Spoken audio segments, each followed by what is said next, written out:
Merci d'avoir accepté mon invitation pour parler de notre premier budget, tous les mois, celui du logement. Vous êtes à la tête du plus gros promoteur immobilier de France, Nexity. Les difficultés du secteur du bâtiment ont mis de très nombreux chantiers de maisons en pause. Il y a des projets de toute une vie pour certains Français auxquels ils avaient dû renoncer. Est-ce que ça repart? Ça repart un petit peu du côté de l'accession à la propriété, grâce à la baisse des taux et au PTZ. En Prêt revanche, à taux zéro. oui, pardon. Et en revanche, ce qui est toujours à l'arrêt, et je le dis depuis 3 ans, c'est l'investissement dans l'immobilier. Ça reste complètement à l'arrêt. Complètement à l'arrêt. Les gens ne font plus le projet, les promoteurs. Oui, parce que au fond, le Pinel masquait le fait que l'investissement en immobilier dans ce pays, je l'ai dit, je le dis depuis 3 ans, est surtaxé. Ça n'est pas rentable aujourd'hui d'acheter du logement pour le louer à une famille. C'est un problème majeur pour ce pays. Il n'est pas réglé. Il y a 2 ans, Elisabeth Borne avait dit au prochain PLF, on prendra les mesures et ce sera un problème traité. On en est au même point, on arrête le Pinel alors que le problème est sur la table. Et ça, c'est majeur pour notre secteur. Il faut vraiment que l'investissement, que lorsqu'un individu décide d'investir dans le logement, il y ait une rentabilité pour lui, c'est normal. Il faut que ça vaille la peine. Absolument. Mais c'est une vraie alerte que vous dites ce matin, parce que les conséquences sont terribles pour les foyers, les familles qui cherchent à se loger, à pouvoir louer un appartement ou une maison. L'alerte n'a toujours pas été entendue. On imagine que dans le contexte actuel du budget, elle va l'être encore moins. L'alerte a été entendue. Là, je pense que moi, j'étais auprès des maires de France la semaine dernière. Avec et on voit le bien congrès annuel qu'il y a une des maires de France. vraie conscience des maires du fait que, au fond, le stock de logements privés se réduit et que donc on a encore plus de gens à l'entrée du logement social. Donc, je pense que le consensus sur ce sujet-là, on l'a aujourd'hui.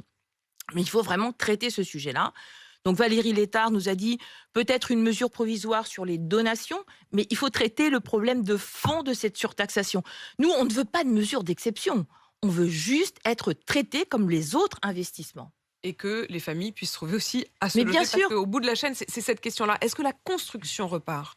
Elle n'a pas de raison de repartir là maintenant. De toute façon, si on vend mieux maintenant, ce qui a été le cas ces 2 derniers mois, on verra l'effet de cette reprise dans 6 mois, 1 an. Vous savez que le secteur de l'immobilier est très très lent. Et pour l'instant, on assiste à des destructions d'emplois dans le BTP. Mais honnêtement, je l'ai dit il y a 2 ans et demi. J'étais sur ce plateau il y a 2 ans et demi. J'ai dit attention, compte tenu de ce que je vois aujourd'hui, voilà ce qui va se passer. Je dois dire que, grosso modo, ce que je vous ai dit il y a 2 ans et demi est en train de se dérouler bien tranquillement et dans les proportions que j'avais dites. Il y a un point, c'est que le prêt à taux zéro jusqu'à présent était assez restreint. Enfin, il avait été très restreint. Il semble qu'il va s'ouvrir à nouveau, étendu à tout le territoire et aux maisons neuves qui en avaient été exclues. Est-ce que ça, c'est un très bon signal à vos yeux? Moi, je pense que d'abord, c'est un très bon signe social. Moi, j'avais été très choquée par cette mesure. Parce qu'on disait au fond aux Français qui vivent dans des zones qu'on appelle détendues qu'ils n'avaient plus de droit de prêt à taux zéro pour acheter du neuf. C'est un signe terrible qu'on envoyait à une partie du territoire. On envoyait un deuxième signe terrible qui était de dire on n'aide plus au fond les primo-accédants dans les maisons individuelles qui étaient quand même pour l'essentiel des accédants très modestes qui sortaient du parc social. Moi, j'avais trouvé la mesure socialement terrible. Donc, je pense que c'est une très bonne mesure. Il faut traiter les Français sur le territoire de façon juste et équitable. Est-ce que ça veut dire que le modèle de la maison individuelle qui avait été décrié il y a 4-5 ans, notamment par la ministre du Logement, qui à l'époque avait dit ce modèle est dépassé derrière nous, est-ce qu'aujourd'hui, finalement, le gouvernement se rend à l'évidence que ça reste un rêve important pour les Français? Bien sûr, ça reste un rêve important pour les Français. Je pense qu'il faut faire confiance aux maires. Nous, on a bien vu la demande des maires sur les maisons individuelles, elle n'est pas du tout la même qu'il y a 5 ans. C'est-à-dire que il y a plus de mix entre du collectif et de l'individuel. L'individuel est plus petit, la consommation foncière est beaucoup plus restreinte. Donc, laissons faire les maires, ils sont déjà contraints par le ZAN. Et par pitié, laissons les Français rêver aussi à leur accession à leur propriété et à la vie dont ils ont envie. Les frais de notaire qui augmenteront pour tout le monde, sauf pour les primo-accédants, justement. Est-ce que ça reste un bon signal? Moi, honnêtement, cette Je vous annonce... sens bof là-dessus. Non, cette annonce, les bras m'en sont tombés. Je ne peux pas dire autrement.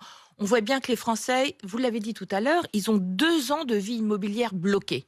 Franchement, ils comptent à l'euro pour accéder à la propriété. Et tout à coup, on leur dit, on va vous taxer davantage. Enfin, je ne comprends pas cette mesure. Je ne la comprends pas. Vous ne la comprenez pas. Je poserai la question tout à l'heure au ministre de l'économie, puisque je reçois Antoine Armand. Sur la question aussi de cette situation politique, on a entendu Michel Barnier dire que si le budget n'était pas voté, ça pourrait devenir la Grèce, en quelque sorte. On apprend aussi que depuis hier, la France emprunte au même niveau de taux que la Grèce, en effet, ce qui veut dire que la France, qui pendant longtemps pouvait se targuer de donner grande confiance à ceux qui décidaient d'investir chez nous, ça n'est plus le cas. Est-ce que ça pourrait avoir un impact, ces taux d'intérêt qui augmentent pour le pays, sur le taux d'intérêt des Français? Ah, bien sûr, une partie du taux d'intérêt immobilier est liée à ces taux d'intérêt d'emprunt de l'État. Donc oui, évidemment, c'est une mauvaise situation, on le sait tous. C'est une mauvaise situation, ça veut dire que, Véronique Bédague, vous vous dites, si en effet, dans quelques jours, le budget n'est pas voté, que, comme le prédit Michel Barnier, les marchés réagissaient très mal, ça, pour le coup, ça pourrait stopper net le début de reprise. Ce qui se passe aujourd'hui, c'est que les marchés sont quand même... Et je rappelle, Véronique Bédague, que, outre le fait que vous êtes aujourd'hui l'une des plus puissantes patronnes françaises, que vous êtes à la tête de Nexity, vous avez aussi été la première femme directrice de cabinet du Premier ministre à Matignon, c'était à l'époque de Manuel Valls. Non, je pense que, et là je m'exprime en termes de patrons d'entreprise, alors les patrons d'entreprise, ils ont appris à gérer l'imprévisibilité au fond. Avant on faisait des plans à 5 ans, on se disait on va se développer comme ça, maintenant on fait des plans à 6 mois et déjà on est assez fiers de nous. Mais là c'est vrai que cette instabilité générale, on ne sait pas au fond où on sera dans 15 jours ou dans 2 ans, ça rend... le positionnement des patrons très difficile. Comment est-ce que vous décidez aujourd'hui d'embaucher ou de faire de l'investissement? Donc ça met ça à l'arrêt. Je pense que c'est extrêmement dangereux pour l'emploi, pour l'investissement et pour l'économie en général. Et l'impact d'ailleurs sur l'emploi, on entend parler énormément de plans sociaux. Vous n'y avez pas vous-même échappé puisqu'il y a eu 275 licenciements chez Nexity. Est-ce que ça, vous vous dites, c'est derrière nous? Ou est-ce que c'est encore une très grande crise? Nous, pour le coup, chez Nexity, on a fait le boulot. Moi, je suis à la tête d'un bateau qui est dans la houle depuis 2 ans. Donc nous, on a fait le job. On s'est réadapté, mais en profondeur, au marché qui nous occupe. Nous, on a réduit nos effectifs. Simplement, je vous rappelle que le marché du logement s'est réduit de 40% quand même en 2 ans. Donc, évidemment... On va faire comme si de rien n'était. Exactement. Et nous, on est allé plus loin. On s'est vraiment réorganisé en profondeur pour mieux répondre à la demande de la sortie de crise, qui est une demande qui est complètement pilotée au fond par les demandes des maires d'aménagement de leur ville. Ce que je trouve très intéressant, c'est justement votre volonté en permanence de s'adapter. Vous publiez d'ailleurs un livre qui s'appelle L'éloge des villes. Ça sort aux éditions de l'Aube. Pourquoi faire l'éloge des villes ? D'abord parce que j'aime les villes. C'est ma passion. Je vous rappelle, je vous l'avais dit tout à l'heure, j'ai passé 12 ans à la ville de Paris. Je suis à la tête de cette entreprise de promotion depuis 4 ans et j'y suis depuis 8 ans. J'ai un amour des villes. Et la ville, quand on la vit bien, c'est la ville de Paris pendant les JO. C'est merveilleux.